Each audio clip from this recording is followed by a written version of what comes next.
تو وہ لیڈر دھڑلے سے رشوت لینے والا، روزانہ بہترین کلف لگا ہوا سوٹ پہن کر، اچھے جوتا ڈال کر، پرفیوم لگا کر، اچھی گاڑی پہ روزانہ آتا عدالت میں اور دھڑلے سے رشوت لیتا۔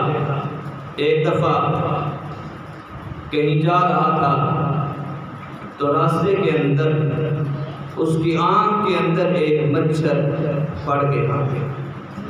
اب آنکھ کے اندر مچھر پڑا تو اس نے ایسے مرا، یہ ہر آدمی کرتا ہوا جلدی نکلے، لیکن نکلیا نہیں، اور اس کا زہر پھیلنا شروع ہو گیا آنکھ کے اندر، اور اس کی آنکھ لال سرخ ہو گئی۔ بڑا پریشان، دوڑا ہوا ڈاکٹر کے پاس گیا کہ علاج کریں۔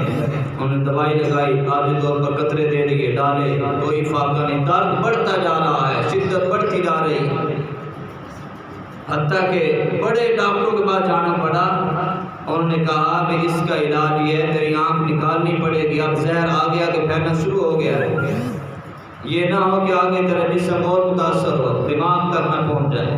آنکھ نکال دی گئی، اس ریڈر کی آنکھ نکال دی گئی۔ ڈرنا چاہیے، اللہ سے ڈرنا چاہیے۔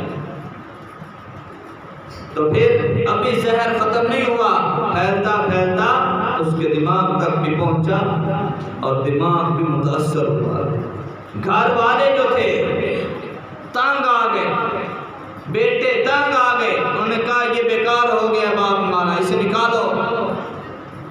جو رشوت کا سود کا پیسہ گھر میں لائے گا، یہ نہ سمجھو کہ اولاد اس کی نیک بنے گی یا اس کی فرما برداری کرے گی اور اولاد اس کی جو ہے خدمت کرے گی، نہ نہ نہ، یہ نہیں ہو سکتا۔ اولاد دھکے مارے گی جو حرام لائے گا۔ لاتا تو اپنی بیوی بچوں کو خوش کرنے کے لیے، ان کے کپڑے اعلیٰ ہوں، ان کا جوتا اعلیٰ ہو، ان کے سکول اعلیٰ ہوں، ان کی پڑھائی تعلیم اعلیٰ دلوانی ہے۔ رشوت اس لیے لی جاتی ہے، اس لیے پیسہ کہتے حرام کا ہے۔ حتیٰ کہ اس ریڈر کو دھکے مار کر گھر سے بیوی بھی نافرمان ہو گئی، بیوی نے بھی نہ رکھا نہ اولاد نے رکھا، اور فٹ پاتھ پہ آ گیا۔